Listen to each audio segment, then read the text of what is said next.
অমলাকান্তি নীরেন্দ্রনাথ চক্রবর্তী। অমলাকান্তি আমার বন্ধু। স্কুলে আমরা একসাথে পড়তাম। রোজ দেরি করে ক্লাসে আসতো, পড়া পারত না। শব্দরূপ জিজ্ঞেস করলে এমন অবাক চোখে জানালার দিকে তাকিয়ে থাকতো, দেখে ভারী কষ্ট হতো আমাদের। আমরা কেউ মাস্টার হতে চেয়েছিলাম, কেউ ডাক্তার, কেউ উকিল। অমলাকান্তি সেসব কিছু হতে চায়নি।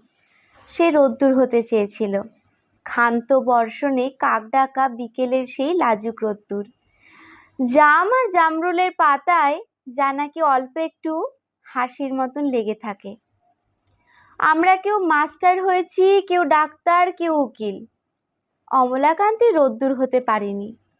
সে এখন অন্ধকার একটা ছাপাখানায় কাজ করে। মাঝে মধ্যে আমার সাথে দেখা করতে আসে, চা খায়, এটা ওটা গল্প করে, তারপর বলে উঠি তাহলে। আমি ওকে দরজা পর্যন্ত এগিয়ে দিয়ে আসি। আমাদের মধ্যে যে মাস্টার হতে চেয়েছিল, অনায়াসে সে ডাক্তার হতে পারত। যে ডাক্তার হতে চেয়েছিল, উকিল হলে তার এমন কিছু ক্ষতি হতো না। অথচ সকলেরই ইচ্ছে পূরণ হলো, এক অমলাকান্তি ছাড়া। অমলাকান্তি রোদ্দুর হতে পারেনি। সেই অমলাকান্তি রোদ্দুরের কথা ভাবতে ভাবতে ভাবতে যে একদিন রোদ্দুর হতে চেয়েছিল। নমস্কার।